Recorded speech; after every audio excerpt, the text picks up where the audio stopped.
Nous élevons ton nom ce matin. Nous croyons que tu es le Dieu des miracles. Nous croyons que tu es celui qui prend des petits hommes et qui les utilise comme des instruments. Nous croyons que tu es celui qui voit nos problèmes, qui les connaît. La Bible dit, tu vois une fourmi noire dans un trou noir. Tu connais nos combats et nos épreuves. Tu connais les difficultés de tout un chacun. Tu connais la maladie de chacun. Tu connais les déserts de tout un chacun ce matin. Tu connais ce matin les traversées de toute personne. Tu connais les tempêtes que quelqu'un est en train de vivre. Ce matin, nous croyons en ta parole. Et nous croyons qu'au travers de ta parole, tu peux délivrer. Au travers de ta parole, tu peux guérir. Au travers de ta parole, tu peux toucher une personne. Au travers de ta parole, tu peux briser les chaînes. Au travers de ta parole, tu peux restaurer. Tu peux changer de vie. Seigneur, je ne suis qu'un instrument. Je ne suis rien du tout. Mais je me remets entièrement à toi. Que je diminue ce matin et que tu croisses. Glorifie-toi et bénis une personne. Que la semaine qui va commencer, que quelqu'un puisse témoigner le miracle de Dieu. Je le crois fermement dans le nom puissant de notre Seigneur Jésus-Christ. Je déclare ainsi soit-il au nom de Jésus. Amen. Acclamons le Seigneur. Gloire à Dieu. Que Dieu vous bénisse. Nous allons sans plus tarder prendre nos Bibles. Et je vais inviter notre maman, la sœur Michel, qui va nous faire la lecture de la parole. Nous voulons nous mettre debout pour recevoir, honorer la parole de Dieu. Ceux qui n'ont pas la Bible, nous avons des Bibles derrière, vous pouvez les prendre pour les utiliser. Nous allons lire deux passages, Genèse chapitre 1, non plutôt Genèse chapitre 6, verset 1 jusqu'au verset 11. Genèse chapitre 6. On va prendre Genèse chapitre 6, verset 11 jusqu'au verset 19. Excusez-moi. Genèse chapitre 6, verset 11 jusqu'au verset 19. Et Matthieu chapitre 13, verset 1 jusqu'au verset 9.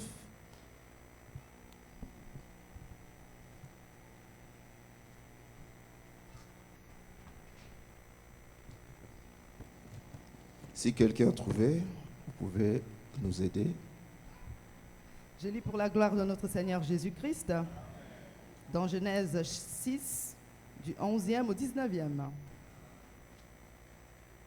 La terre était corrompue devant Dieu, la terre était pleine de violence. Dieu regarda la terre, et voici, elle était corrompue, car toute chair avait corrompu sa voie sur la terre. Alors Dieu dit à Noé, la fin de toute chair est arrêtée par devers moi, car ils ont rempli la terre de violence. Voici, je vais les détruire avec la terre. Fais-toi une arche de bois de gopher. Tu disposeras cette arche en cellules et tu l'enduiras de poids en dedans et en dehors. Voici comment tu la feras. L'arche aura 300 coudées de longueur, 50 coudées de largeur et 30 coudées de hauteur. Tu feras à l'arche une fenêtre que tu réduiras à une coudée en haut. Tu établiras une porte sur le côté de l'arche et tu construiras un étage inférieur. un second et un troisième. Et moi, je vais faire venir le déluge d'eau sur la terre, pour détruire toute chair ayant le souffle de vie sous le ciel. Tout ce qui est sur la terre périra. Mais j'établis mon alliance avec toi. Tu entreras dans l'arche, toi et tes fils, ta femme et les femmes de tes fils avec toi. De tout ce qui vit, de toute chair, tu feras entrer dans l'arche de chaque espèce pour les conserver en vie avec toi. Il y aura un mâle et une femelle. Parole du Seigneur. Amen. On dit Amen. Matthieu chapitre 13, verset 1 jusqu'au verset... Qu'est-ce qu'on avait dit? 9. Jusqu'au verset 9, s'il vous plaît. Matthieu 13, de 1 à 9. Ce même jour, Jésus sortit de la maison et s'assit au bord de la mer. Une grande foule s'étant assemblée auprès de lui, il monta dans une barque et il s'assit. Toute la foule se tenait sur le rivage. Il leur parla en parabole sur beaucoup de choses et il dit: Un semeur sortit pour semer. Comme il semait, une partie de la semence tomba le long du chemin. Les oiseaux vinrent et la mangèrent. Une autre partie tomba dans les endroits pierreux où elle n'avait pas beaucoup de terre. Elle leva aussitôt parce qu'elle ne trouva pas un sol profond. Mais quand le soleil parut, elle fut brûlée et sécha, faute de racines. Une autre partie tomba parmi les épines montèrent et l'étouffèrent. Une autre partie tomba dans la bonne terre, elle donna du fruit, un grand 100, une autre 60, une autre 30. Que celui qui a des oreilles pour entendre, entende. Parole du Seigneur. Amen. Nous acclamons la parole. Seigneur Jésus, nous bénissons ce moment, nous remettons tout entre tes saintes mains, nous prions que tu prennes le contrôle, que tu sièges au milieu de nous, que je diminue et que tu croisses. Glorifie-toi et manifeste-toi. Si il m'était possible ce matin de te demander une faveur, je souhaiterais te dire: Seigneur, accomplis tes promesses. Le ciel est ton trône, la terre est ton marchepied, je suis ton serviteur. Prends toute la gloire au nom de Jésus. Amen. Nous acclamons encore. Il faut acclamer la parole de Dieu. Nous voulons être dans la joie ce matin parce que nous sommes dans la maison de Dieu. Lorsqu'on est dans la maison de Dieu, on est toujours dans la joie parce que la maison de Dieu, c'est là où nous venons nous ressourcer. Amen. Cette semaine, j'étais en train de parler avec une sœur au téléphone. Je lui ai dit: mais ma sœur, je te vois plus à l'église, ça fait déjà un petit moment. Pourquoi tu ne viens plus à l'église? Elle m'a dit: vous savez, pasteur, je me suis décidé de chercher Dieu de mon côté et d'être un peu à l'écart de l'église pour chercher le Seigneur. J'ai dit: mais tu sais, tu peux chercher Dieu de ton côté, mais l'église, c'est très important parce que c'est là où nous nous ressourçons. L'église, c'est comme une source, c'est là où il y a le feu, c'est là où il y a la flamme. Tu peux prier en privé, ce n'est pas un problème, mais tu as besoin de venir à l'église. Amen. Parce que quand tu viens à l'église, nous prions tous ensemble, il y a l'onction aussi des autres, il y a le feu aussi des autres, et nous pouvons profiter aussi de cela pour croître, pour évoluer dans notre foi. Alléluia. Je lui ai dit alors, il faut faire un effort pour revenir à l'église, parce qu'un enfant de Dieu véritable ne prie pas à la maison, mais il fait toujours l'effort de venir prier pour partager la communion fraternelle. Amen. Elle m'a dit qu'elle va venir. Aujourd'hui, elle n'est pas là, mais je pense que prochainement, elle va revenir. Amen. Que le Seigneur vous bénisse. Quelqu'un me dit Amen. Est-ce que vous êtes là ce matin? Si vous êtes là, manifestez un peu votre présence. Vous n'êtes pas mort, vous êtes vivant. Quand on est vivant, on bouge. Quand on est vivant, on fait des mouvements. Quand on est vivant, on peut dire Amen. Quand on est vivant, on peut crier. Quand on est vivant, on peut se manifester. C'est les morts qui ne bougent pas. Si vous allez au cimetière, il n'y a personne qui bouge parce que tout le monde est mort. Mais quand vous allez dans une maternité, tout le monde est en mouvement parce que dans la maternité, il y a des cris, il y a des applaudissements. L'église, c'est la maternité de Dieu. Amen. On n'est pas à l'église orthodoxe, nous sommes à l'église véritable de Jésus-Christ, là où le Saint-Esprit agit. Ce matin, je vais m'entretenir avec vous dans un thème que nous avons intitulé « Les 3 ennemis d'un homme de vision ». Amen. les 3 ennemis d'un homme de vision. Vous allez remarquer dans ce thème qu'il y a 3 éléments très capitaux, très importants. Le premier élément, c'est d'abord l'homme lui-même. L'homme, c'est toi. L'homme, c'est moi. Nous sommes des hommes. Amen. Ici, je ne parle pas de l'homme de manière singulière, mais de manière générale. C'est-à-dire, hommes et femmes, nous sommes tous des hommes. Je parle d'abord d'un homme. Mais je parle aussi de la vision de l'homme. Parce qu'un homme doit avoir une vision. Et je pense que tu as aussi ta vision à toi. Amen. Ta vision, c'est ton objectif. Ta vision, c'est là où tu veux aller. C'est ton but. C'est le chemin que tu veux parcourir pour arriver quelque part. Là, c'est ta vision. Les ambitions que tu as. Tu veux finir tes études, ça fait partie de tes visions. Tu veux t'engager dans un business, c'est ta vision. Tu veux commencer une affaire, c'est ta vision. Tu veux acheter une maison en Suisse, c'est ta vision. C'est-à-dire tu as toujours une vision. Amen. Mais je parle aussi des ennemis de l'homme de vision. Parce qu'un homme qui a la vision a toujours des ennemis. Vous ne pouvez pas avoir une vision et qu'il n'y ait pas des ennemis qui se lèvent pour combattre cette vision. C'est impossible. Il y a toujours des ennemis qui vont se lever.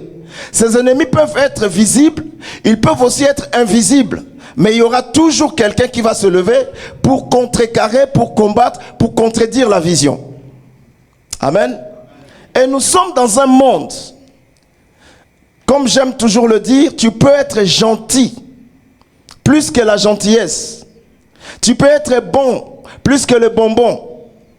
Tu peux être cool plus que cool matope. Tu peux être tout ce que tu veux. Tu peux éviter les problèmes avec les gens. Tu peux fuir les problèmes. Tu peux dire je me mets dans mon coin. Je ne veux pas de problèmes avec les gens. Je ne veux pas d'intercation avec les gens. Je ne veux pas de disputes avec les gens. Je ne veux pas de querelles. Moi je vis dans mon coin. Je ne veux pas de problèmes avec les personnes. Mais les gens se lèveront toujours pour avoir des problèmes avec toi. Alléluia. Tu peux te cacher même dans une grotte. Quelqu'un quelque part va se lever. Peut-être que cette personne ne te connaît même pas. Toi aussi tu ne le connais pas. Tu ne l'as jamais calculé. Tu ne lui as jamais dit bonjour. Tu n'es jamais allé chez lui. Mais lui il ne t'aime pas. Tu vas lui dire pourquoi tu m'aimes pas. Même lui-même ne sait pas pourquoi il t'aime pas. Mais tout simplement il ne t'aime pas. Ça dit il y aura toujours un ennemi quelque part. Et quand tu as une vision de Dieu, le diable va toujours susciter des gens pour te combattre. On parle de l'agneau de Dieu qui ôte les péchés du monde. On dit Jésus a été mené comme un agneau muet, une brebis muette qu'on amène à la boucherie. Mais quand vous regardez l'agneau, c'est l'animal le plus beau du monde. L'agneau, c'est la douceur. L'agneau n'a jamais mordu quelqu'un. C'est l'animal le plus doux. Il n'est pas agressif. Il n'a jamais voulu du mal à quelqu'un. Mais la Bible dit l'agneau, on l'amène à la boucherie pour lui couper la tête. Voilà pourquoi j'ai dit, tu peux être bon comme bonbon, il y aura toujours quelqu'un qui va se lever contre toi. Amen. Mais j'aime le Seigneur parce que la Bible dit, on vous fera la guerre, on ne vous vaincra jamais. Le problème, ce n'est pas que les gens se lèvent contre toi. Ils peuvent se lever, ils peuvent te faire la guerre, mais nous avons une assurance auprès de Dieu. Ils te feront la guerre, ils ne te vaincront jamais. C'est la raison pour laquelle ce matin je parle de 3 ennemis d'un homme de vision. Amen. Nous sommes dans le livre de Genèse, chapitre 6, à partir du verset 11. La Bible nous parle ici de l'histoire de Noé. Nous connaissons tous Noé. Noé, c'est le patriarche. Noé, c'est l'homme qui avait sauvé le monde pendant le déluge. Mais si vous lisez au verset, chapitre 11, je crois, verset 13, la Bible dit Noé trouva grâce aux yeux de l'Éternel. Attendez, je vais le lire. Chapitre 6, verset 8, c'est ça? Verset 8. Mais Noé trouva grâce aux yeux de l'Éternel. Amen. C'est-à-dire c'était une période où le monde était entré dans une abomination terrible. Les gens étaient devenus mauvais. Les hommes étaient devenus pervers. Les hommes ont commencé à commettre des crimes graves. Les hommes ont commencé à faire ce qu'on appelle l'idolâtrie.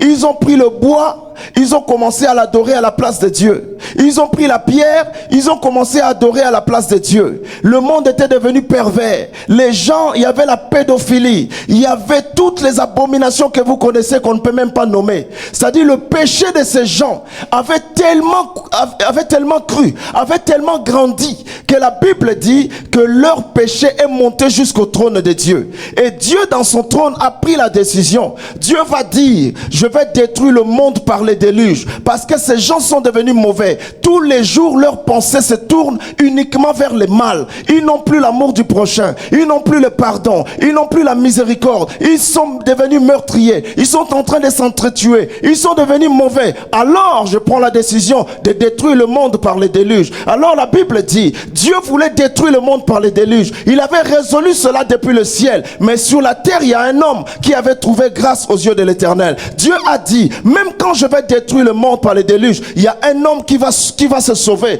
et qui va sauver sa famille. Cet homme-là, c'est Noé. C'est-à-dire Noé trouva grâce aux yeux de l'Éternel. Je vais dire quoi par là? Je vais dire à une personne, c'est que tout peut arriver dans ce monde, mais il y aura toujours des personnes qui trouveront grâce aux yeux de l'Éternel. Même si une guerre frappait le pays, même si on dit l'Iran va frapper ici, même si on dit on va lancer la bombe atomique pour détruire le monde entier, il y aura toujours des personnes que Dieu va mettre à part, des gens qui vont trouver grâce aux yeux de l'Éternel. C'est une race de personnes particulières, des gens que j'appelle la race de survivants. La race de survivants, c'est cette race-là de personnes que quoi qu'il arrive, eux, ils survivent toujours.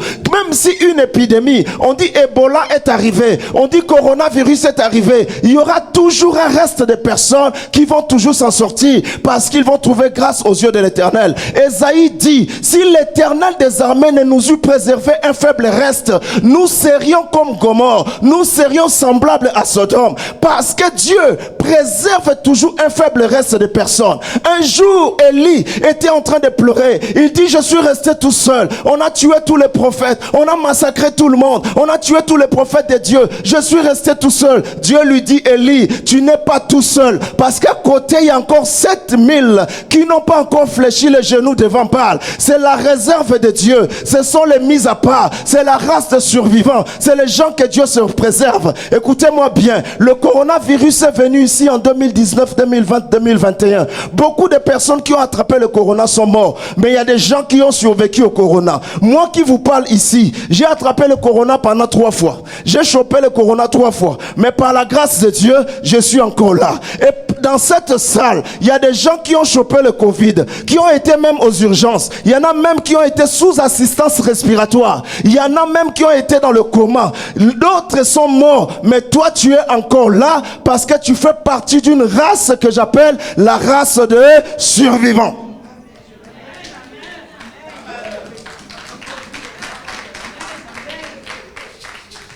Ceux qui sont morts, tu n'es pas meilleur ni plus fort que eux. Mais tout simplement, tu fais partie d'une race. Des personnes qui peuvent traverser les tempêtes, mais qui sont toujours là. Des personnes qu'on peut attaquer par les sorciers, mais qui sont toujours là. Des personnes à qui on peut envoyer des maladies, mais tu es toujours là. Oh, j'ai vu mon père, le docteur Joseph, à l'hôpital, pendant 3 opérations. Les gens à Lausanne ont dit: c'est fini, il va mourir. Mais nous à Miel on dit: il va survivre. Je vais dire à quelqu'un ce matin: tu vas survivre. Alléluia. Les gens ont dit: il va mourir, mais nous avons dit: il va survivre, parce qu'il fait partie d'une race de survivants. Quelqu'un dit: survivant. Au nom de... Alléluia. Ils ont dit: mais il va mourir. 3 opérations, à gauche, à droite, au milieu, partout. Étendu, exposé. Mais il se lève encore. Il vient encore. Il dit: dis-moi amen. Il dit: que Dieu te bénisse. Il t'impose encore les mains. Il prie encore pour toi. Il déclare encore la parole, parce qu'il y a la race de... Quelqu'un dit: survivant. Tu es un survivant au nom de Jésus. Je déclare sur toi que tu es un survivant. Si c'est pour toi, lève-toi et reçois cela. Tu dis, je reçois cela. Je suis un survivant. Rien ne peut m'arriver. Aucune maladie ne peut me tuer. Aucun sorcier ne peut me tuer. Aucun sataniste ne peut me tuer. Quel que soit le complot au Cameroun, quel que soit le complot au Gabon, quel que soit le complot en RDC, on peut se rassembler, mais je survivrai. La Bible dit comme David, je ne mourrai pas, je vivrai et je raconterai les œuvres de l'Éternel. Quelqu'un dit survivant, survivant, survivant, au nom de... Amen. Asseyez-vous, je n'ai pas encore commencé à prêcher. Est-ce que je peux prêcher? Est-ce que je peux prêcher? La Bible dit Noé trouva grâce aux yeux de l'Éternel. Il y a des personnes dans des familles où on a condamné tout le monde. On a dit dans cette famille tout le monde va vivre telle malédiction. Dans cette famille tout le monde va mourir par telle maladie. Dans cette famille tout le monde ne peut pas se marier. Dans cette famille il n'y aura jamais de diplômés. Quelqu'un ne peut pas finir les études. Dans cette famille, il y aura toujours des échecs. Mais dans cette famille, il y aura toujours des gens qui vont s'en sortir. Alléluia. Quelle que soit leur loi, il y aura toujours quelqu'un qui va se lever, qui va défier cette loi, qui va renverser la loi, qui va détruire les autels et qui va s'en sortir. Et je prie ce matin que tu fasses partie de ces personnes-là qui peuvent s'en sortir. Quelle que soit la prison, tu dois t'en sortir. Quelle que soit la prison, j'ai dit, même si on t'a mis sous les eaux, ce matin tu sors au nom de Jésus. Même si on t'a mis dans la forêt, ce matin tu sors. Même si on t'a mis dans le monde des ténèbres, je dis ce soir tu sors au nom de Jésus. Alléluia. J'ai vu Pierre en train de dormir en prison. Nous sommes dans les Actes des Apôtres chapitre 12 à partir du verset 2 jusqu'au verset 9. Amen. Pierre en train de dormir dans la prison. Or Jésus avait dit à Pierre, avant que Pierre puisse entrer dans la prison, Jésus a dit à Pierre, Pierre, tu es Pierre. Écoute-moi bien. Quand tu étais jeune, tu t'habillais tout seul. Tu portais ta ceinture tout seul. Tu mettais ton manteau tout seul. Tu allais partout où tu voulais tout seul. Là, nous sommes dans Jean chapitre 21, verset 18. Quand tu étais jeune, tu faisais tout seul. Il dit à Pierre, quand tu seras vieux, tu ne feras plus tout seul. Mais une autre personne va t'habiller. Il va te faire porter la ceinture. Il va te prendre par la main et il va t'amener là où tu n'as pas envie d'aller. Amen. Il a dit à Pierre, quand tu seras... Vous êtes là? Vous dormez? Hello? Quand tu seras vieux. Amen. Hein? Et dans Actes chapitre 12, Pierre est en train de dormir en prison. La Bible dit qu'il était gardé dans une prison surveillée par 16 soldats. 16 soldats qui surveillaient les alentours de la prison. À l'intérieur de la prison, la Bible dit, Actes des Apôtres chapitre 12 verset 6, Pierre était lié de 2 chaînes à l'intérieur de sa cellule. Il y avait des chaînes aux pieds, il avait des chaînes aux mains. À l'intérieur de sa prison, dans sa cellule, la Bible dit qu'il y avait 2 soldats qui étaient avec lui à l'intérieur de la cellule. C'est-à-dire ces gens-là ont accepté de s'enfermer volontairement avec Pierre dans la cellule. Amen. Hein? Parce qu'un sorcier qui veut te faire du mal, il est capable de détruire sa propre vie pour te faire du mal. Ils s'enferment eux-mêmes volontairement dans la prison. C'est-à-dire si Pierre est dans la prison, ces soldats aussi sont dans la prison enfermés. C'est que tout le monde est dans la prison. Amen. Hein? Un sorcier peut sacrifier ses propres enfants pour détruire tes enfants à toi. Un sorcier peut sacrifier son mariage pour détruire ton mariage. Il peut accepter de vivre dans la pauvreté pour que toi, tu souffres. Il s'enferme tout seul dans la prison. Mais au verset 6, la Bible dit, La nuit qui précédait le jour où Hérode allait le faire comparaître, Pierre, lié de 2 chaînes, dormait entre 2 soldats. Amen. La nuit qui précédait le jour où Hérode allait le faire comparaître, Pierre, lié de 2 chaînes, dormait entre 2 soldats. Mais celui qui dormait entre 2 soldats, le lendemain, on l'attendait pour l'exécuter. On l'attendait pour lui couper la tête. Parce qu'au verset 2, on dit que Hérode avait déjà coupé la tête de Jacques, l'apôtre de Jésus. Maintenant, il a pris Pierre. Il voulait aussi couper la tête de Pierre. Et Pierre savait qu'on allait lui couper la tête. Mais la nuit, Pierre dormait. Comment tu peux dormir, sachant que demain, on va me couper la tête? Comment tu vas trouver sommeil, sachant que demain, on va m'exécuter? Mais Pierre, la Bible dit, il faisait quoi? Il dormait. Amen. Hein? Pourquoi Pierre dormait? Parce que dans Jean chapitre 21, verset 18, Jésus lui avait dit, quand tu seras vieux. Donc Pierre savait que son temps de mourir n'était pas encore arrivé. Il savait qu'il allait vieillir. Il savait qu'il n'allait pas mourir à fleur de l'âge. Il savait qu'il avait encore des choses qu'il devait accomplir sur la terre. Je vais dire à quelqu'un ce matin, tu ne mourras pas parce qu'il y a des choses que tu dois... il y a des choses que tu dois encore réaliser sur la terre. Et aussi longtemps que tu n'as pas encore réalisé les promesses de Dieu, les choses que Dieu a déclarées sur toi, tu ne mourras pas. Amen. Quand tu seras vieux, quelqu'un dit je serai vieux. Oh, dis-le bien, je serai vieux, je serai vieux, je serai vieux, je serai vieux. Alléluia. Il y a des personnes qu'on a déjà mis dans la liste pour qu'ils meurent. Mais ce matin, je te dis, tu seras vieux au nom de Jésus. Et non seulement tu seras vieux, mais tu seras vieux en bonne santé. Tu seras vieux en bonne santé. Tu seras vieux en bonne santé. Parce qu'on peut aussi être vieux et être vieux en mauvaise santé. On peut être vieux et être foutu complètement. Amen.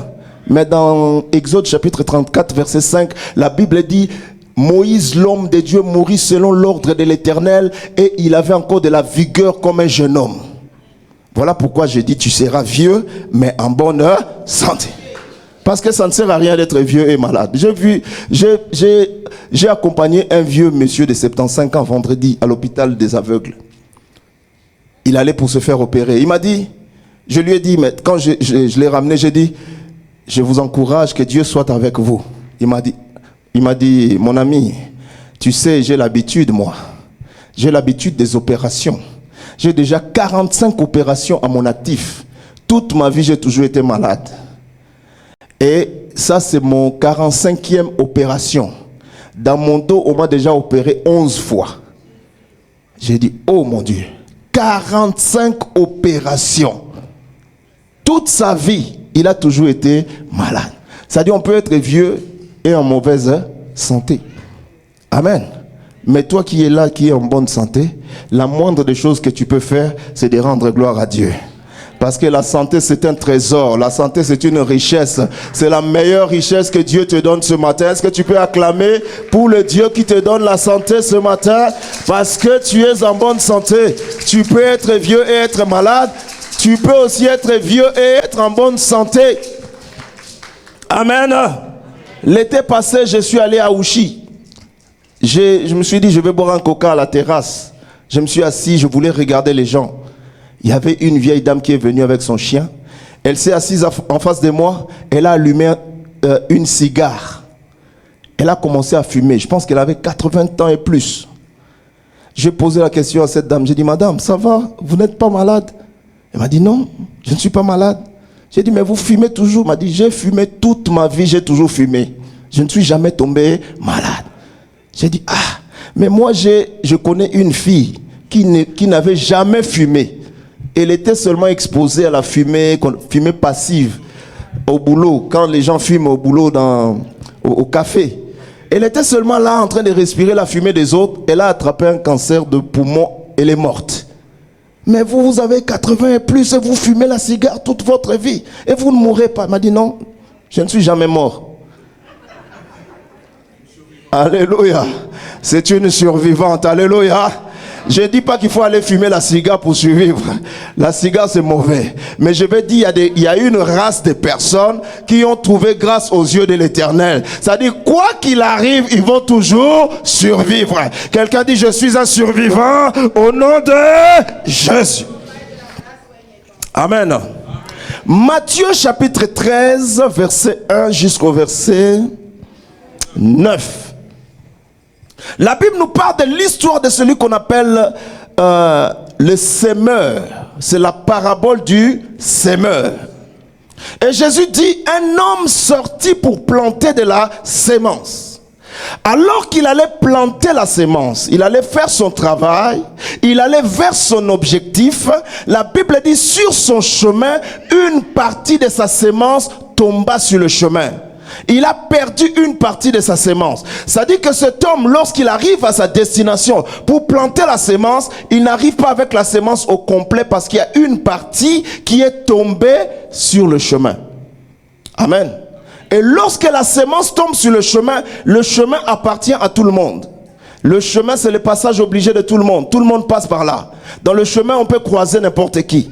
Dans le chemin, tu peux croiser des bonnes personnes, des mauvaises personnes, tu peux croiser des voleurs, tu peux croiser tout le monde. Et tout ce que tu perds sur le chemin, tu ne peux plus venir réclamer pour dire c'est à moi. Parce que quand quelqu'un va ramasser ça, il va dire ramasser ne veut pas dire voler. Moi, j'ai seulement ramassé. Mais toi, tu as perdu quelque chose sur le chemin. Alléluia. Fais un test. Tu vas à Chaudron ou à Bel Air, tu prends 100 francs de ta poche, tu mets par terre. Tu jettes par terre, quelques secondes, je pense 5 secondes c'est trop. Quelqu'un va venir, il va mettre son pied sur les 100 francs. Il va regarder à gauche, à droite, s'il y a quelqu'un qui le voit. Il va s'abaisser pour ramasser les 100 francs. Et quand tu vas venir lui demander, tu vas dire ça c'est mon argent. Il va dire non, ça c'est mon argent à moi. C'est moi qui l'a fait tomber cet argent. Et quand c'est tombé, ça ne t'appartient plus, tu l'as perdu. Et cet homme a perdu une partie de la sémence sur le chemin. Amen. Le chemin, c'est l'endroit de la distraction. C'est là où beaucoup de gens perdent la grâce de Dieu. C'est là où beaucoup de gens perdent les valeurs de Dieu. C'est là où beaucoup de gens perdent l'huile. C'est là où beaucoup de gens perdent l'onction. C'est sur le chemin. Quand on est dans la distraction, on peut perdre beaucoup de choses. Alléluia. Mais vous allez remarquer, la Bible dit, lorsque la sémence est tombée sur le chemin, la première personne qui s'est précipitée pour venir manger la sémence, c'est qui? Les oiseaux. Amen. Les oiseaux sont venus pour dévorer la sémence. Voilà pourquoi j'ai donné le titre à mon thème, les 3 ennemis d'un homme de vision. C'est que le premier ennemi d'un homme de vision, c'est les oiseaux. Amen. Quand tu vas planter ta sémence quelque part, ton premier ennemi, c'est les oiseaux. Quand je parle des oiseaux, je ne parle pas des oiseaux qui volent dans le ciel. Amen, hein? Ça, c'est un langage métaphorique. Je ne parle pas des moineaux, des hirondelles, des hiboux, je ne sais pas quoi. Je ne parle pas de ça. Les oiseaux sont des esprits. Les oiseaux sont des hommes qui se lèvent pour détruire la destinée d'une personne. Quand tu as une destinée forte, un appel particulier, tu as reçu une grâce de Dieu et que tu veux aller quelque part, les premiers ennemis que tu vas rencontrer, c'est les oiseaux. Le but des oiseaux, c'est d'effacer les traces de ta destinée. C'est-à-dire, ils vont effacer les traces. Ils savent que tu as l'appel, tu as la grâce, tu as quelque chose de Dieu, mais ils vont éliminer. Ils peuvent aller même plus loin, vouloir te tuer physiquement. Ça, c'est les oiseaux. C'est le premier ennemi d'un homme de vision. C'est la raison pour laquelle tu dois chasser les oiseaux. Quelqu'un dit chasser les oiseaux. Tu dois chasser les oiseaux au nom de... Les oiseaux qui veulent détruire ta destinée, tu dois apprendre à les chasser. Genèse chapitre 15, verset 11. La Bible dit, Abraham voulait offrir un holocauste à Dieu. Il voulait offrir une offrande à Dieu. Parce que Dieu l'avait béni, Dieu a dit, tu seras le père de la multitude, les nations seront bénies en toi, tu seras ceci, cela. On lui a donné toutes les bénédictions. Mais Abraham voulait aussi offrir un holocauste à Dieu. Mais la Bible dit, pendant qu'Abraham offrait son holocauste, il a commencé à s'assoupir, il a commencé à dormir. Et pendant qu'il dormait, la Bible dit, verset 11, les oiseaux de proie s'abattirent sur l'Holocauste. Et lorsque les oiseaux sont venus sur l'Holocauste d'Abraham a été profané à cause de quoi? Des oiseaux. Et quand Dieu a vu l'Holocauste profané, il a dit à Abraham, à cause de ça, ta descendance sera esclave en Égypte pendant 400 ans. À cause de ce que les oiseaux ont profané l'offrande, ta descendance sera esclave. Et quand Abraham s'est réveillé, son premier réflexe était quoi? De chasser les oiseaux. C'est pourquoi j'ai dit, tu dois chasser les oiseaux au nom de Jésus. Les oiseaux, ce sont ceux-là qui veulent étouffer ta grâce. Ils veulent éliminer ce que Dieu a mis en toi. Ils savent que cet enfant ici, il a un don particulier pour faire telle ou telle chose, mais ils veulent éliminer cela. Je connais le témoignage d'un frère ici à Lausanne. Ce frère, il était doué pour jouer au foot quand il était petit. Mais à chaque fois qu'il allait jouer au foot en Afrique, il revenait à la maison, sa maman le frappait avec le bâton qu'on utilise pour piler les maniocs là. Sa maman frappait ses jambes avec ça. Toi, tu n'écoutes pas. Tu veux toujours aller jouer au foot. Elle frappait, jusqu'à ce que les jambes de cet homme ne pouvaient plus encore aller jouer au foot. Pourtant, il avait un don. Il était même remarqué. On pouvait même le prendre, le qualifier. Mais les oiseaux se sont levés. Quand tu croises les oiseaux, ils détruisent ce qui est en toi. Les oiseaux, c'est l'ennemi principal, l'ennemi numéro 1, qui vient pour éliminer ce qui est en toi. Les oiseaux, ce sont les frères de Joseph. Parce que les frères de Joseph ont dit, toi, tu crois que tu vas diriger, tu vas dominer sur nous, tu vas régner sur nous. Tu te prends pour qui? C'est ça les oiseaux. Ils vont te dire, mais toi, tu crois que tu as quoi? Qu'est-ce que tu as de spécial plus que nous? Qu'est-ce que tu as de si particulier? Tu crois que tu vas nous diriger? Tu crois que tu es capable? Toi, tu crois que tu peux le faire? La Bible dit, même le père de Joseph s'est levé pour dire, tu veux dire que moi et ta maman et tes frères, nous allons nous agenouiller devant toi? Et lorsque Joseph arrivait dans Genèse chapitre 37, lorsqu'il venait vers ses frères, la Bible dit, ses frères ont dit, le voilà le faiseur de rêves. Le voilà le songeur. Le voilà celui qui rêve. Nous allons nous saisir de lui. Nous allons le tuer. Et on va voir ce que vont devenir ses rêves. C'est ça le travail des oiseaux. Ils viennent tuer le rêve. Tu as un rêve où tu veux aller quelque part. Mais quand les oiseaux viennent, ils viennent pour tuer le rêve. Alléluia. Ils ont pris Joseph. Ils ont dit on va les tuer. Heureusement il y avait quelqu'un au milieu d'eux là qui a dit non, ne les tuons pas quand même. C'est un sang innocent. Ne versons pas du sang innocent. Je vais dire à quelqu'un, même au milieu de tes ennemis, Dieu va toujours susciter quelqu'un qui va prendre ta cause. Même au milieu de gens qui parlent mal de toi, quand ils sont assis en train de te critiquer, en train de parler de tes enfants, en train de dire tes enfants sont ceci, ton mari est comme ça, ils parlent mal, ils critiquent, ils font tout. Il y aura toujours quelqu'un au milieu de ces gens qui vont s'élever pour dire non, quand même, il a quand même des bons côtés, même s'il est mauvais, mais il a quand même des côtés positifs, même s'il est il est mauvais, mais il y a quand même quelque chose de bon en lui. D'ailleurs, moi, un tel jour, il m'avait aidé, il m'avait fait ceci, il m'avait fait cela. C'est-à-dire, même au milieu de tes ennemis, au milieu des sorciers là, Dieu va toujours susciter quelqu'un qui va dire, ne le tuons pas, il est innocent. Ils ont dit, on va pas le tuer parce qu'il est innocent. Mais qu'est-ce qu'on va faire de lui? On va le vendre. Vendons-le seulement. Ils l'ont vendu aux Ismaélites. Les Ismaélites l'ont pris. Ils ont regardé Joseph. Ils ont dit, mais il est trop maigre, il est frêle, il ne sert à rien, il vaut rien. Qu'est-ce qu'on peut faire de lui? Vendons-le aux Égyptiens. Ils l'ont encore vendu. Donc Joseph a été vendu, revendu, revendu. Oh my God. Mais Joseph arrive en Égypte parce qu'il avait quelque chose de Dieu en lui. Je veux dire à quelqu'un ce matin, quand tu as quelque chose de Dieu en toi, on peut te jeter même dans le désert. Tu vas transformer le désert en jardin. Quand tu as quelque chose de Dieu en toi, on peut te jeter en prison. La Bible dit Paul et Silas s'étaient jetés en prison. Ils sont entrés dans la prison. Ils ont commencé à louer le Seigneur. La prison s'est transformée en église. Je veux dire à quelqu'un, quand tu as quelque chose de Dieu en toi, on peut te jeter même au milieu de lions. Daniel a été au milieu de lions, dans la fosse au lion. Il regarde le lion regarde Daniel. Il dit au lion bonjour, le lion dit bonsoir Daniel. Ils ont commencé à intercéder ensemble. Quand tu as quelque chose de Dieu en toi, my God, on peut te jeter même dans l'eau. Jonas a été jeté dans l'eau. Il arrive dans l'eau. Le poisson poissons disent bonjour, monsieur Jonas. Jonas dit bonjour, monsieur les poissons. Amène-moi à Ninive. Quand tu as quelque chose de Dieu en toi. Ah!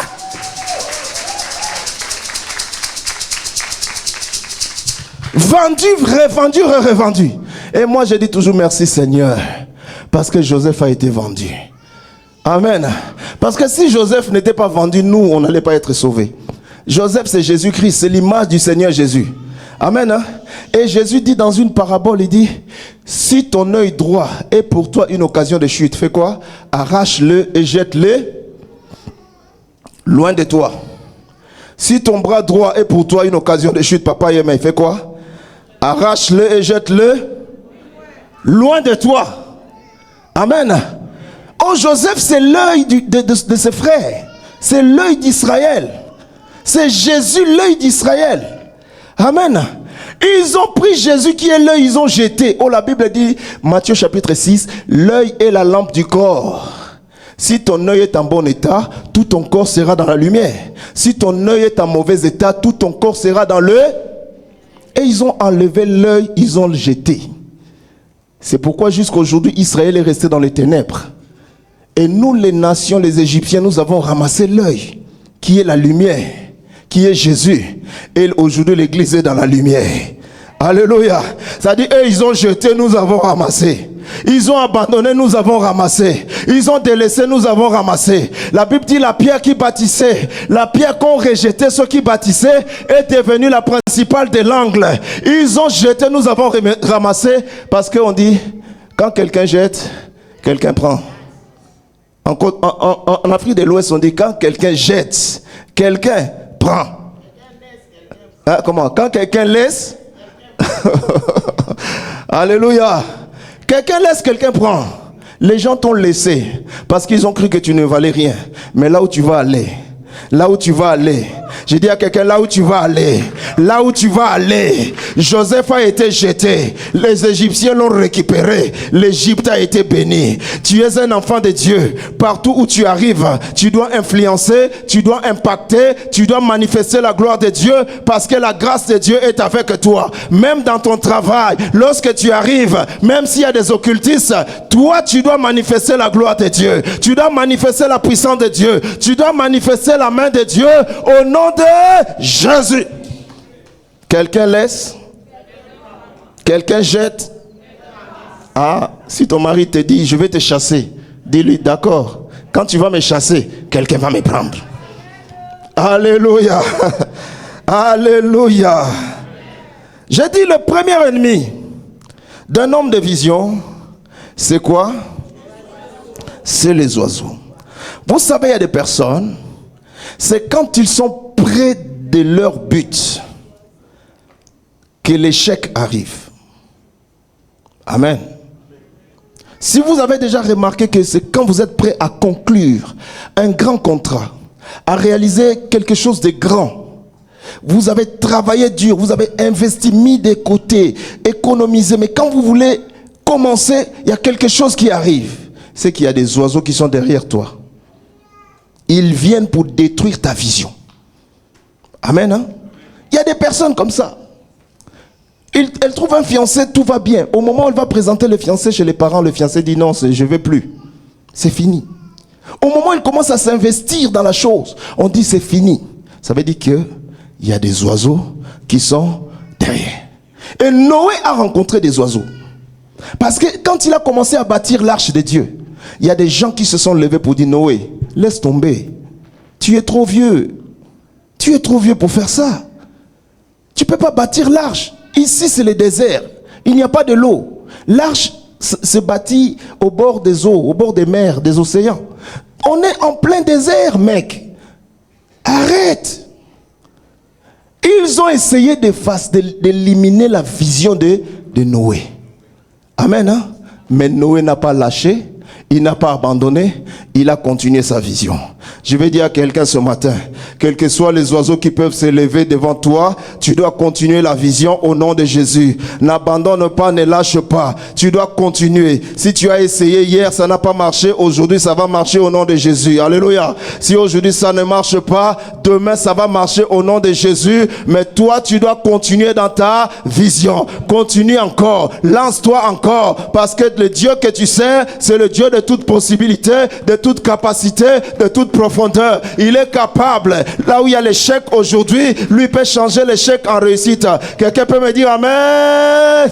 Amen. Je vais dire à quelqu'un, lance-toi ce matin. Lance-toi ce matin. Lance-toi ce matin.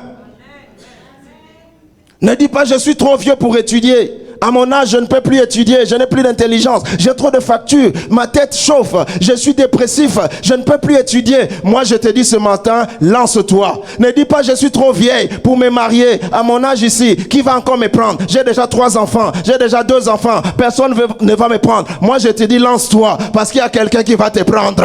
Je dis à quelqu'un, ne dis pas, je n'ai pas assez de moyens, je n'ai pas assez d'argent pour démarrer cette affaire, pour commencer le business. Je n'ai pas d'argent, mon salaire ne me suffit pas. Je te dis ce matin, lance-toi, parce qu'avec même le peu que tu as là, Dieu est capable de le multiplier.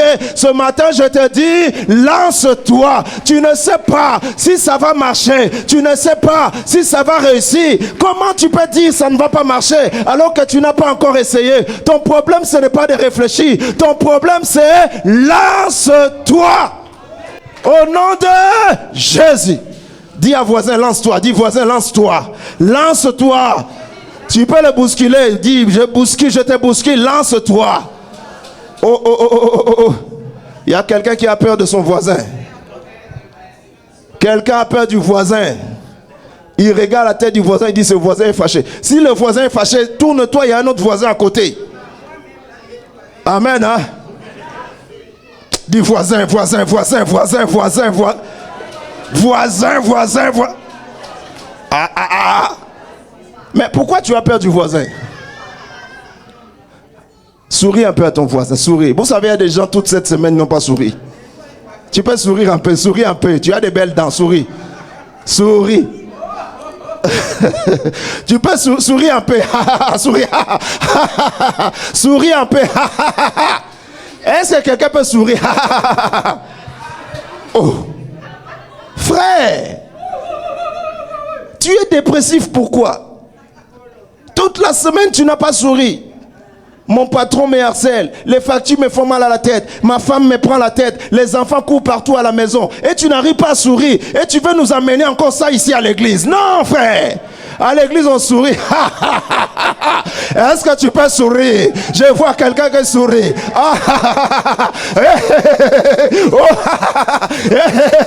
Papa Julien, tu n'as pas souri? Je veux te voir. Souris un peu. Quelqu'un dit voisin, lance-toi. Au nom de le deuxième ennemi d'un homme de... Ah, c'est bien maman, tu as compris. C'est ça le vrai sourire. Les gens ont peur de sourire. Les gens sont crispés.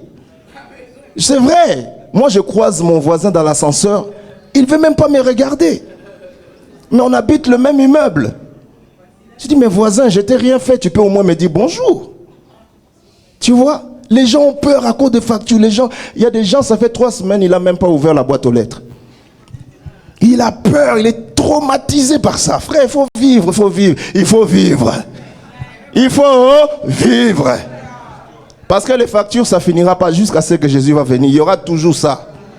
Mais tu dois continuer à vivre. Ça veut pas dire parce qu'il y a des dettes, tu peux pas vivre, tu peux pas sourire, tu viens à l'église comme si tu es le big boss. Non, le big boss ici c'est Jésus. Ici on a écrit c'est Jésus qui règne.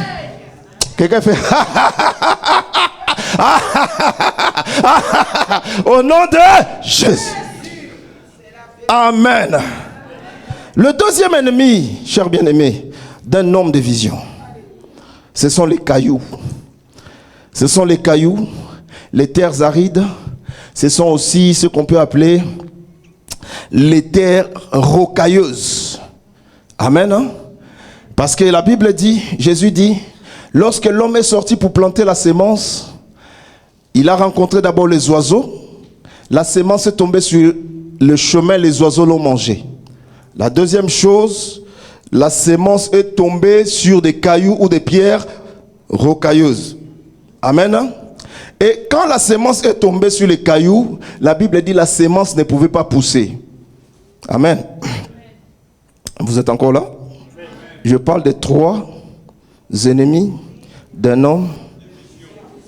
Si j'arrive à terminer les 3, on va terminer. Si je n'arrive pas, j'arrêterai avec 2. Amen. Hein? Parce que nous devons aussi respecter le temps. Alléluia. Les cailloux, bien-aimés dans le Seigneur, ce sont les ennemis de ta croissance. Parce que les cailloux empêchent la racine de descendre sous la terre. Les cailloux empêchent la croissance de l'arbre. Les cailloux sont les ennemis qui ne veulent pas que tu puisses évoluer. C'est-à-dire que tant que tu es à un certain niveau, pour eux ça va parce que ça leur convient. Ils sont dans leur confort. Ils ne veulent pas que tu puisses relever la tête. Ils ne veulent pas que tu puisses aller plus loin. Ils ont mis une certaine limitation dans ta vie. Même sur le plan financier, ils ont déclaré que toi, tu ne peux pas dépasser 50 000 $. Toi, tu ne peux pas dépasser 20 000. Ils ont travaillé pour ça dans le monde des ténèbres, pour que ta vie ne puisse pas évoluer. C'est les cailloux. Ce sont les ennemis de la croissance spirituelle de l'homme, la croissance économique de l'homme, la croissance sur tous les plans de ta vie. Il y a des cailloux qui sont là. Ils empêchent la racine de descendre plus bas. Oh, ce qui fait la force d'un arbre, ce n'est pas d'abord ses branches. Ce qui fait la force d'un arbre, ce n'est pas d'abord ses jolies feuilles. Mais ce qui fait la force de l'arbre, c'est d'abord les racines. Amen. Plus tes racines sont profondes, plus le tronc est fort, dur et robuste. Il y a des arbres, quand tu le vois, on va te dire, cet arbre-là, ça fait 200 ans qu'il est là. Il a traversé des tempêtes. Il a vécu des intempéries. Il y a des vents qui sont soufflés dessus. Mais l'arbre est toujours là. Ce n'est pas parce qu'il est gros, mais c'est parce que ses racines sont plus profondes. Ce qui te donne la force de résister, ce sont tes racines. Quand tu es enraciné dans le Seigneur Jésus, tu es enraciné en Dieu. Tu as une vie de prière enracinée. Tu es régulier à l'église. Tu donnes ton offrande. Tu sers le Seigneur. Tu es tout le temps dans la présence de Dieu. Les vents peuvent venir pour te faire bouger, mais tu vas toujours résister. Les vents peuvent souffler sur toi, mais tu vas toujours résister. Souvenez-vous de Psaume chapitre 1, verset 1 jusqu'au verset 6. Heureux l'homme qui ne marche pas selon le conseil des méchants, qui ne s'assied pas en compagnie des moqueurs, et qui ne s'arrête pas dans la voie des pécheurs, mais qui trouve son plaisir dans la loi de l'Éternel, et qui la médite jour et nuit. Au verset 3 ou 4, la Bible dit, il est comme un arbre planté près d'un courant d'eau, qui donne son fruit en sa saison, et dont le feuillage ne se flétrit point. Tout ce qu'il fait, quand je donne un passage comme ça, tu peux l'afficher. Amen. Hein? Tout ce qu'il fait, lui. Et au verset 5 et 6, la Bible dit, il n'en est pas ainsi des méchants qui sont comme la paille que le vent dissipe, car les méchants ne résistent pas dans l'assemblée des justes. Amen. Hein? C'est-à-dire, il est comme un arbre planté près d'un courant d'eau. Lorsqu'un arbre est planté et que ses racines descendent dans la profondeur, jusqu'à traverser la nappe phréatique, jusqu'à aller chercher les eaux souterraines, vous allez remarquer que les feuilles, les fruits et tous ceux qui sont au-dessus de l'arbre sont en train de prospérer, en train de monter, en train d'avancer, en train d'aller plus loin. Ce n'est pas parce que l'arbre est fort, mais c'est parce qu'en dessous de l'arbre, il y a quelque chose. Il y a les racines. Alléluia. Les racines, c'est la parole de Dieu. Les racines, c'est ta vie de prière. Les racines, c'est ta vie en Christ. Tu es enraciné. Josué chapitre 1 verset 8. Que ce livre de la loi ne s'éloigne point de toi. Médite-le jour et nuit, afin que tu réussisses dans tout ce que tu entreprendras. C'est-à-dire, c'est le livre de la loi qui est la racine. On dit qu'un crocodile, c'est l'animal le plus fort. Le livre de Job dit, on ne peut pas attraper le crocodile avec l'hameçon. Tu ne peux pas attraper le crocodile, tu viens avec ton hameçon, tu jettes comme ça. Amen, hein? Parce qu'il est fort. Mais quand le crocodile sort de l'eau, il perd toute sa force. Il devient une viande mangeable. Tout le monde peut jouer avec lui. Tout le monde peut le manger parce qu'il n'est plus dans son élément. Ce qui te donne la force, c'est ta vie en Christ.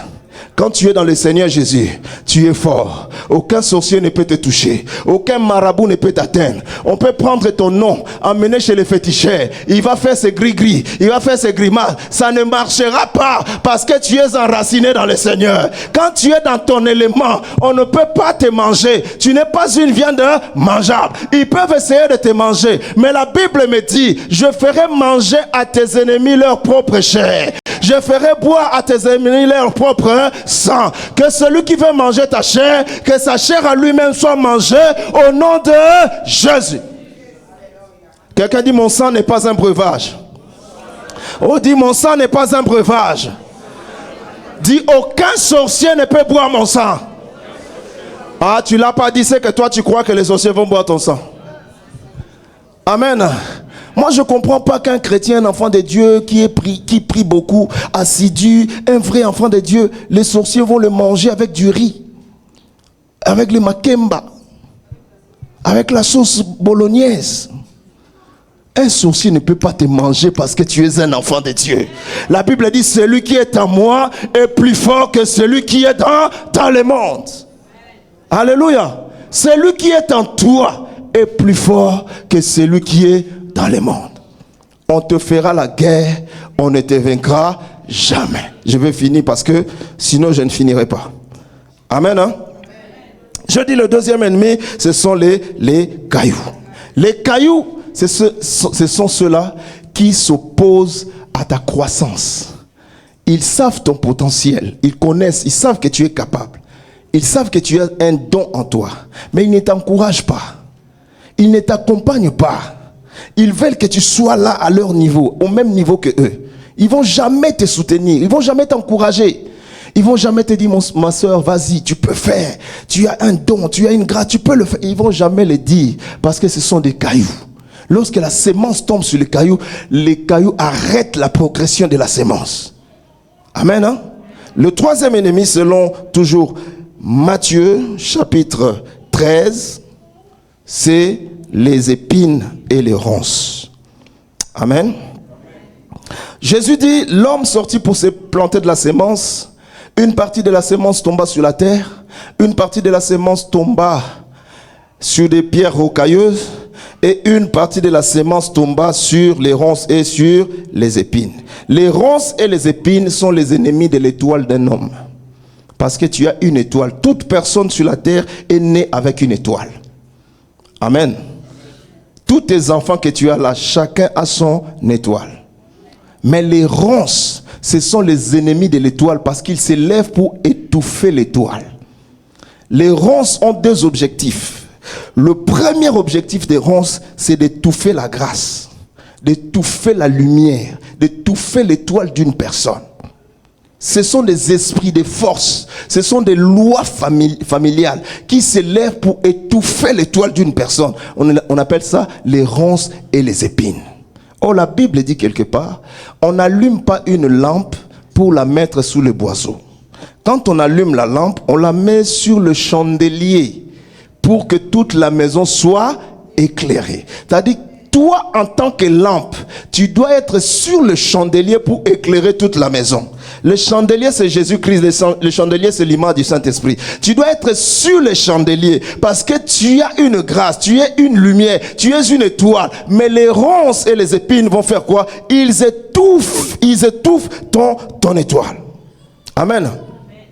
Les ronces et les épines vont te dire, dans notre famille, Rachel ne peut jamais se marier avant Léa. Ça, c'est comme ça dans notre famille. La cadette ne peut pas se marier. Ça dit, la cadette a une grâce. Elle a sa grâce, c'est sa grâce. Et moi, je viens pour épouser Rachel. J'aime Rachel, je suis amoureux de Rachel. C'est Rachel que je veux épouser. Mais on va te dire, non, tu ne peux pas épouser Rachel. Ici, c'est notre famille, c'est comme ça. C'est d'abord Léa qui doit se marier. Mais moi, je ne fais pas partie de votre famille. Moi, je fais partie de la famille céleste. Et dans la famille de Jésus, Dieu fait grâce à qui il veut. Amen. Hein? Dieu peut choisir le petit, il peut choisir les grands, il peut choisir les cadets, il peut choisir le plus petit, il peut choisir même David qui est le dernier de la famille, comme il a choisi Joseph qui était aussi le dernier de la famille. Dieu fait grâce à qui il veut, comme il veut, quand il veut, où il veut, par qui il veut, de la manière qu'il veut le faire. Dieu fait grâce à qui il veut. Les ronces et les épines vont dire non, Rachel ne peut pas se marier maintenant, elle est trop jeune. Mais la grâce de Dieu peut localiser n'importe qui. Qui vous a dit qu'à Nazareth, il n'y avait pas de filles plus belles que Marie? À Nazareth, il y avait des jeunes filles vierges plus belles que Marie. Mais la grâce de Dieu est allée chez Marie. En Israël, il y avait des belles femmes, il y avait des enfants de rois, il y avait des enfants de ministres, il y avait des enfants de prêtres, tout le monde était là. Mais la grâce est allée là-bas au fin fond du bled, du fin fond de Nazareth, pour localiser une jeune fille. La grâce de Dieu, quand ça vient pour te localiser, elle ne regarde pas tes origines. Même si tu viens du fin fond du Cameroun, du Bénin, du Congo, du Burkina Faso, ce n'est pas un problème. La grâce de Dieu, lorsqu'elle t'a pointé, elle t'a pointé. Alléluia. Que la grâce de Dieu localise une personne. J'ai dit que la grâce de Dieu te localise. J'ai dit que la grâce de Dieu te localise. Avant la fin de cette année, la grâce de Dieu va localiser quelqu'un. Tu peux me dire Amen. Alors que nous sommes le 21 juin, nous sommes à moitié de l'année. Je dis qu'avant la fin de cette année, la grâce de Dieu va te localiser. La grâce de Dieu va venir chez toi. Même si tu habites loin, la grâce de Dieu va te trouver. Même là où tu te... La grâce de Dieu, quelqu'un se lève. Quelqu'un dit, je reçois cela, que la grâce me localise. Je dis à quelqu'un ce matin, tu es malade, que la grâce de Dieu localise ta santé. Tu as des problèmes, que la grâce de Dieu localise tes problèmes. Tu as des combats, que la grâce de Dieu localise tes combats. Tu traverses des moments difficiles, que la grâce de Dieu localise tes difficultés. On t'a critiqué, on t'a malmené, on a brisé ton cœur, on t'a insulté, on t'a blessé. Que la grâce de Dieu puisse localiser ces blessures. Là où l'ennemi a planté son couteau, ce matin j'amène le baume, ce matin j'amène le pansement. Je viens restaurer, en tant que chirurgien de Jésus-Christ, je viens restaurer la santé qui a été détruite au nom de Jésus. Amen. Veuillez vous asseoir. Je vais finir par là. Je pense qu'on finira pas tout.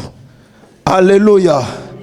J'ai dit en tant que chirurgien de Jésus, il y a le chirurgien de ce monde, il y a le chirurgien de Jésus. Je déclare que la maladie qui est en toi soit guérie au nom de Jésus-Christ. Alléluia. Quand j'étais en train de prier pour mon ministère, quand Dieu m'a appelé, je disais à Dieu, Seigneur, moi je veux vraiment ressusciter des morts. Je veux que je prie que les morts ressuscitent. J'ai toujours demandé ça à Dieu. Jusqu'à présent, je n'ai jamais ressuscité même un oiseau. Je n'ai jamais ressuscité. Amen. Hein? Mais je sais que le Dieu que je prie est fidèle. Qui m'a choisi, il est fidèle. Amen. Et je bénis Dieu parce que cette semaine, j'ai rencontré une personne. Non, pas cette semaine, c'était il y a 1 mois en arrière. J'étais en train de me poser des questions par rapport au ministère. Je dis, mais Seigneur, mec, je ne comprends pas, c'est quoi, qu'est-ce qui ne va pas? Je me posais des questions, je priais. Et j'ai rencontré quelqu'un dans mon travail. Lui, il travaille dans un autre service. Je ne le connais pas, je ne l'ai jamais vu. C'est ce frère-là. Il a prophétisé sur moi. Des choses que j'avais priées il y a longtemps. Il est venu vers moi. Il m'a dit, mon frère, toi tu es un homme de Dieu. Moi j'étais en train de travailler, je le regarde, mais il veut quoi lui encore? Je suis stressé. Il me dit, toi tu es un homme de Dieu. Écoute ce que Dieu t'a dit. Dieu t'a dit ça, tu vas faire ça, tu vas faire ça, tu vas faire ça. Il m'a parlé des choses. J'ai dit, mais lui il est sorcier ou il est quoi? C'est ce frère-là. Il est prophète. Amen, hein? C'est le frère Fabrice. Tu peux te mettre debout. On acclame pour lui. Il est du Cameroun. Tu es du Cameroun. Voilà. Tu as une sœur ici. Ta sœur, elle est là. Et ta place, elle est là. Tu vois la place là? C'est ta place. Il faut venir. Moi, je pensais que tu allais venir avec ta femme. La prochaine fois, tu viens avec elle. Amen, hein? Ah, est-ce qu'on peut acclamer le Seigneur? Oh, oh, oh, oh, oh, oh, oh, oh, oh, oh. Merci, merci frère Fabrice. Il a prophétisé. Moi je disais à Dieu, Seigneur, moi il faut que je ressuscite les morts. Je priais, j'allais dans la forêt, j'ai prié. Lui m'a dit, tu vas faire des choses dans ton ministère qui vont étonner les gens. Il m'a confirmé des choses, il m'a dit, ça a commencé comme ça va aller. Il m'a confirmé des choses que je ne peux même pas vous dire. Quand j'ai entendu ça, j'ai dit merci Seigneur. Dieu sait comment répondre aux hommes. Je ne l'avais jamais vu, je ne le connais pas. Et moi je travaille comme ça, il vient. Frère, toi tu es un homme de Dieu. Mais tu as quoi toi? Et il a commencé à prophétiser. Et je crois que je l'ai vu 3-4 fois. Chaque fois j'allais travailler dans son secteur. Il me voyait là-bas. Lui il travaille à la vallée de Joux. Moi je travaille à Écublanc. À chaque fois que je me déplace là-bas, je le vois, il prophétise. Je le vois, il prophétise. Je le vois, il prophétise. J'ai dit, bon frère, viens à l'église. On va régler tout ça à l'église. Au nom de... Comme ça, tu vas parler avec mon père spirituel, vous allez discuter. Amen. Hein? Voilà pour vous, bien-aimés dans le Seigneur, les 3 ennemis d'un homme de vision. Malheureusement, je n'ai pas pu terminer mon message parce qu'il y a encore le 3e ennemi que je voulais révéler. J'ai révélé le 3e. Ah, il y avait un 4e. Celui-là, ce n'était pas l'ennemi, mais c'était l'ami. Amen. Parce que l'ami, c'est la bonne terre. Parce qu'à la fin de toutes choses, la sémence qui avait été perdue partout, à la fin, il y a quand même une quantité de la sémence toute petite qui est restée. Et c'est tombé sur la bonne terre. Oh, la bonne terre, c'est l'ami fidèle qui est Jésus-Christ. Lui, il n'a pas besoin de beaucoup pour te bénir. Avec le peu que tu as là, il peut te bénir. Il n'a pas besoin de beaucoup, frère. Avec le peu, il a dit dans sa parole, le grain de moutarde, si votre foi est comme un grain de moutarde, tout petit, aussi petit soit-il, si vous avez la foi comme un grain de moutarde, vous direz à cette montagne, ôte-toi de là et jette-toi dans la mer et la montagne va vous obéir. Jésus n'a pas besoin de beaucoup de foi. Le peu que tu as là, Jésus peut le multiplier. Alléluia. Ta vie c'est comme dans un film. Un acteur de film, du début jusqu'au milieu du film, il souffre toujours. Un acteur, on le tape, on le tabasse, on le frappe. C'est-à-dire il est là, on le tape, mais à la fin, c'est lui le héros du film. Parce que le film est un script que Dieu a écrit. Alléluia. Tu es dans un film où c'est Dieu qui est le scénariste, où c'est Dieu qui est le réalisateur, où c'est Dieu qui a écrit le script. C'est-à-dire, on peut te taper maintenant, on peut te tabasser. Tu peux connaître des moments difficiles, tu peux connaître des difficultés, tu peux connaître des combats, tu peux connaître tout, même des maladies. Mais à la fin, la Bible dit, la fin d'une chose vaut plus que son commencement. Ce qui compte, ce n'est pas le début. Ce qui compte, ce n'est pas le milieu. Ce qui ne compte, ce n'est pas l'après-milieu. Mais ce qui compte, c'est la fin. C'est la fin qui justifie les moyens. C'est à la fin qu'on découvre qui est vrai, qui est faux. C'est à la fin qu'on découvre qui a Dieu et qui n'a pas Dieu. La Bible dit, il y avait des prophètes de Baal qui ont fait l'autel. Ils ont invoqué Dieu. Pendant toute la journée, ils ont invoqué Baal. Ils ont invoqué les Astartés. Ils ont invoqué tous leurs dieux. Il n'y avait aucun résultat. Quand Élie arrive, la Bible dit, Élie dit, rangez-moi l'autel, nettoyez l'autel, mettez le bois, mettez les holocaustes. À la fin, il dit encore, mettez de l'eau qui est la parole. Tu ranges l'autel et tu mets de l'eau qui est la parole. Il a levé sa main. Il a dit, Éternel, que l'on sache aujourd'hui que je suis réellement ton serviteur et que tu es le véritable Dieu en Israël. La Bible dit, Élie n'avait pas fini de parler que le feu de Dieu est descendu. Le feu a commencé à brûler et les holocaustes et les offrandes et les bois et les biens et l'eau qui était sur l'holocauste. Je vais dire à quelqu'un, la Bible me dit, il fait de ses anges de vent, il fait de ses serviteurs des flammes de feu. Tu es une flamme de feu. Tu es une flamme de feu. Tu es une flamme de feu. Tu es une flamme de feu. Tu es une flamme de feu.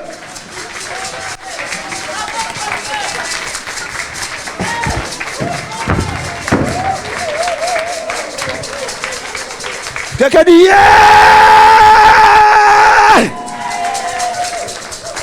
Il fait de ses anges de vent, il fait de ses serviteurs des flammes de feu. Quelqu'un dit feu! du feu, du feu, du feu. Au moment de la présentation de Franck, il a dit, Seigneur, que l'on sache que tu es Dieu en Israël et que je suis ton serviteur. Il y a des situations, tu n'as pas besoin de pleurer. Tu lèves ta main, toi, tu dis, Seigneur, que l'on sache que tu es mon Dieu et que je suis ta servante. Que l'on sache que tu es mon Dieu et que je suis ton serviteur. Que l'on sache que tu es mon Dieu et que je suis un roi de Dieu. Que l'on sache que tu... oh my God. La Bible dit, il a levé la main et il a dit que le feu descende. Quelqu'un lève sa main ce matin. Commence à invoquer le feu, quelle que soit la situation dans laquelle tu es. Je déclare ce matin que le feu descende, le feu descende, le feu descende. Je libère le feu. Commence à prier avec moi. Tu dis, je commence à brûler toute situation qui menace ma vie. Je commence à brûler tous les ennemis de ma position, de ma destinée, de ma vision. Je viens les consumer au nom de Jésus. Quelqu'un peut prier. Tu dis, j'envoie le feu. Je consume toutes les maladies qu'on a mis dans mon corps, toutes les maladies. Est-ce que quelqu'un peut prier avec moi? Prie avec moi, prie avec moi, prie avec moi, prie avec moi. Prie avec moi. Tu dis le feu, le feu, le feu, le feu, le feu, le feu, le feu, le feu, le feu, le feu, le feu, le feu. Rekakakakaka. Le feu de Dieu descend dans les eaux, dans la forêt, dans le monde des ténèbres. Le feu, le feu, le feu, le feu, le feu. Viens consumer l'esprit des morts. Oh my God.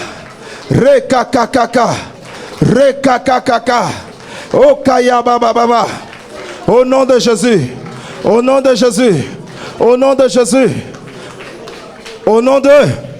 Tu vas toujours lever ta main droite avec moi. Tu dis, Seigneur Jésus, alors que nous sommes à la moitié de l'année, alors que nous sommes au mois de juin, je viens déclarer ce matin que tout esprit de mort qui est programmé pour ma vie, qui est programmé pour mes enfants, qui est programmé pour ma famille, soit consumé par le feu au nom de Jésus. Que tous les cercueils qu'on a mis devant moi soient consumés au nom de Jésus. Que toutes les tombes, tous les tombeaux qu'on a mis devant moi soient consumés au nom de Jésus. Toi, l'esprit des morts, je me lève devant toi par la puissance de Dieu. Je te dis stop, arrête-toi. Tu n'as pas droit dans ma maison. Tu n'as pas droit sur mes enfants. Tu n'as pas droit dans ma famille. Toi, l'esprit des morts, je te dis stop au nom de Jésus. Alors que je lève ma main, je déclare que le feu de Dieu commence à brûler tout esprit de mort dans ma maison au nom de Jésus. Commence à brûler, commence à brûler, commence à brûler, commence à brûler, commence à brûler. Tout esprit de mort, tout esprit de mort, tout esprit de mort, tout esprit de mort au nom de Jésus.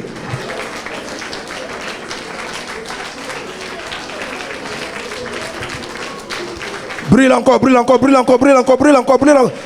Tape les mains plus fort. Au nom de Jésus. Au nom de Jésus.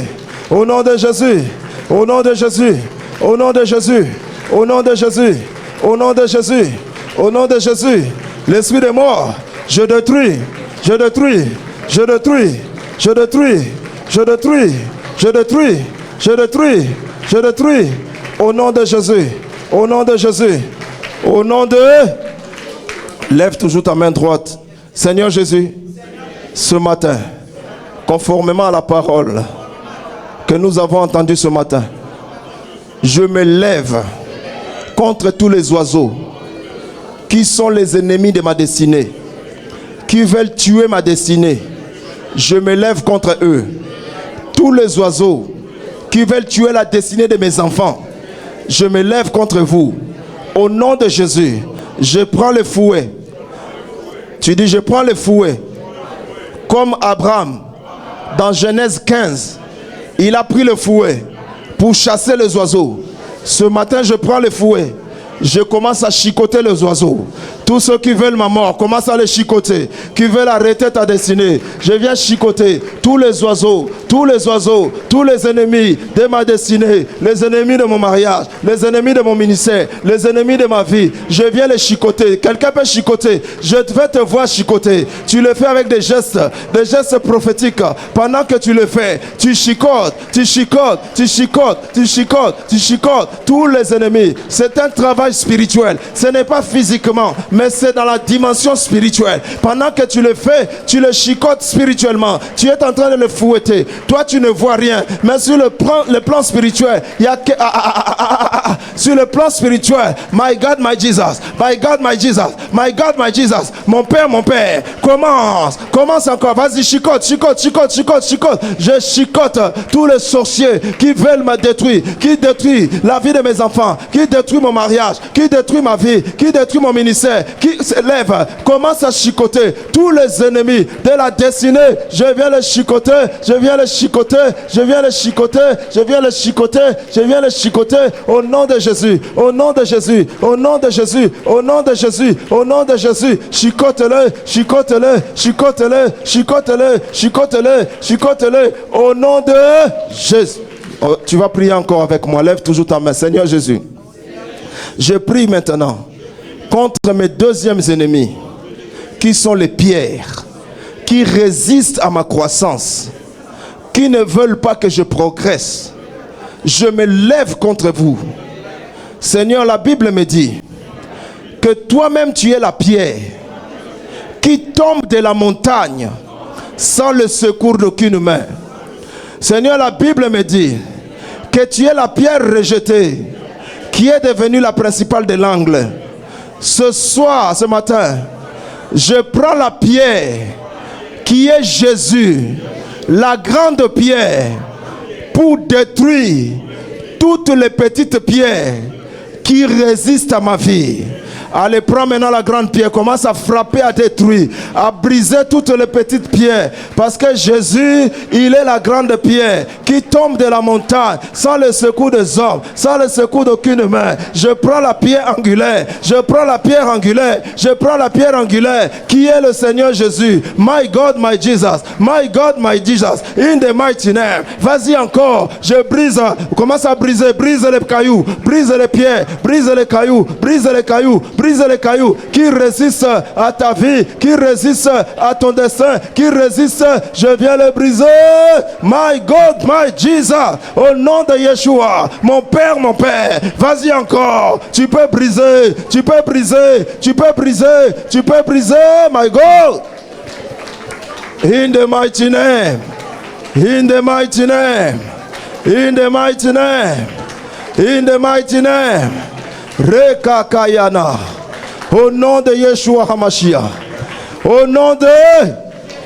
Lève toujours ta main, on va clôturer par là. Seigneur Jésus, maintenant je me lève contre mon troisième ennemi, qui est les ronces et les épines. Ils veulent étouffer mon destin. Ils veulent étouffer mon étoile. Ils veulent que je ne brille pas. Ils veulent étouffer l'étoile de mes enfants et de mes petits-enfants. Mais ce soir, je prends le couteau, la machette. Je prends la machette. Je viens arracher toutes les épines qui sont entrées dans ma vie. Je viens arracher toutes les ronces qui sont entrées dans ma vie. Je les coupe maintenant. Commence à couper les ronces, les épines. J'enlève cela.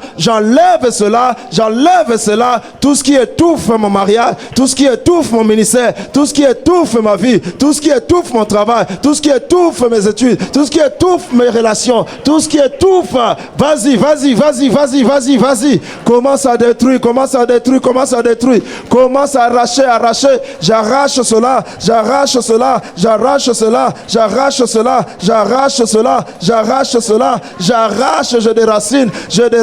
Je déracine. Vas-y encore, my God, my Jesus. Au nom de Jésus, je déracine cela. In the mighty name of Jesus. Je déracine cela. Au nom de Jésus. Au nom de Jésus. Au nom de Jésus. Au nom de Jésus. Au nom de Jésus. Au nom de Jésus. Au nom de Jésus. Dernière chose, maintenant tu as arraché, tu as détruit, tu as tout fait. Tu vas maintenant planter. Amen. La Bible dit la dernière sémence est tombée sur la bonne terre. Ta dernière sémence doit tomber sur la bonne terre. Amen. Quand ça tombe sur la bonne terre, ça produit. La Bible dit si vous allez plus loin, ça produit 1, 30, 1, 50, 1, 100. Voyez-vous, ça produit. Amen. Hein? Jérémie chapitre 1 verset 10. Fils de l'homme, je t'établis aujourd'hui sur les nations pour que tu détruises, tu abattes, tu ravages, tu fasses tout. Mais à la fin, il dit aussi, tu dois construire, tu dois bâtir, tu dois élever aussi. Amen. Maintenant, tu vas prendre la sémence. Prends la sémence dans ta main. Tu dis, Seigneur Jésus, je prends ma sémence.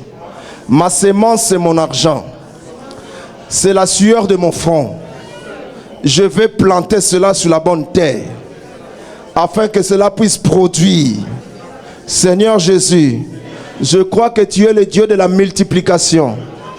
Si tu as multiplié les pains et le poisson, tu peux multiplier mes finances. Je prends mes finances, je les plante dans la bonne terre. Allez, vas-y, plante dans la bonne terre. Plante dans la bonne terre. Je plante dans la bonne terre. Ça va produire, ça va se reproduire. Je crois à la multiplication. Je crois au miracle. Je plante maintenant. Que mon argent se multiplie. Qu'il y ait des promotions au niveau de mon travail. Que les business se libèrent. Que les finances se libèrent. Que les projets s'ouvrent. Je plante mes finances dans la bonne terre. Au nom de Jésus. Au nom de Jésus. Au nom de Jésus. Au nom de Jésus. Prends encore la sémence dans ta main. Seigneur Jésus, je prends la vie de mes enfants. Mes enfants, c'est ma sémence. C'est le fruit de mes entrailles. Je viens les planter dans la bonne terre. Je refuse que mes enfants deviennent délinquants. Je refuse que mes enfants deviennent des voyous. Je veux que mes enfants étudient. Que mes petits-enfants étudient. Qu'ils aillent plus loin. Qu'ils deviennent des cadres dans la société, qu'ils deviennent de grandes personnes dans ce monde. Je prends mes enfants, je viens les planter dans la bonne terre. Je prends mes petits-enfants, je viens les planter dans la bonne terre. Parce que la bonne terre, c'est Jésus. Je plante mes enfants en Jésus. Allez, commence à planter tes enfants en Jésus. Je plante mes petits-enfants dans le Seigneur. Je les enracine. Vas-y. Même si tu n'as pas encore d'enfants, tu auras des enfants. Tu peux les planter dans le Seigneur Jésus. Tu peux les cacher dans le Seigneur Jésus. Tes enfants, c'est aussi la sémence que tu peux cacher dans le Seigneur. Tes enfants doivent aller plus loin. Ils doivent se marier. Ils doivent avoir des enfants. Ils doivent faire des grandes études. Ils doivent réussir dans leur vie. Tu les plantes dans la sémence qui est Jésus. Je plante mes enfants dans la sémence qui est Jésus. Vas-y, plante encore, plante encore, plante encore. Nous sommes là en train de planter parce que la Bible nous parle du semeur, la parabole du semeur. Celui qui est parti pour planter, il a planté les choses et les choses ont produit. Je viens planter cela, je viens planter cela, je viens planter cela, je viens planter cela au nom de Jésus, au nom de Jésus, au nom de Jésus, au nom de... Prends encore la sémence dans ta main. Dernier sujet, tu prends la sémence. Maintenant, la sémence que tu as dans ta main, c'est tout ce que tu veux que Dieu fasse dans ta vie. Tout ce que tu veux voir Dieu réaliser, tu dis, je plante ça dans la bonne terre qui est Jésus-Christ. Tous tes projets, tu as des projets de faire les affaires. Tu dis, je prends mon projet, je le plante dans la terre qui est Jésus. Tu veux te marier, tu dis, je prends mon mariage, je le plante dans la terre qui est Jésus. Tu veux réaliser, faire les études, je prends mes études, je le plante dans la terre qui est Jésus. Tu veux construire en Afrique, tu dis, je prends mes constructions, je viens les planter dans la terre qui est Jésus. Allez, commence à planter, je plante mes projets, je plante ma vie, je plante mon destin, je plante mes études. Je plante tout ce qui m'appartient. Tout ce que je fais doit réussir parce que je suis en train de planter ma vie dans le Seigneur Jésus. Je cache ma vie dans le Seigneur Jésus qui est la bonne terre. Je plante maintenant mon ministère dans la bonne terre qui est Jésus-Christ. Je plante maintenant ma vie dans la bonne terre qui est Jésus-Christ parce que dans la mauvaise terre, mon ministère ne peut pas monter. Dans la mauvaise terre, mon mariage ne peut pas monter. Au milieu de ronces, ça ne peut pas monter. Au milieu des oiseaux, ça ne peut pas monter. Mais dans la bonne terre, ça va monter, ça va produire, ça va se reproduire, ça va aller plus loin, ça va prospérer. Je plante ma vie dans le Seigneur Jésus. Je viens m'enraciner, je viens me planter dans le Seigneur Jésus-Christ et je déclare que je suis plus que vainqueur. Je suis plus que vainqueur, je suis plus que vainqueur au nom de Jésus, au nom de Jésus, au nom de... Est-ce qu'on peut acclamer? Acclame, acclame, acclame, acclame, acclame le Seigneur. Acclame, acclame, acclame, acclame, acclame, acclame le Seigneur. Gloire. Amen. Que Dieu vous bénisse. Les 3 ennemis d'un homme de vision. Amen. Soyez bénis, je remets le micro au modérateur.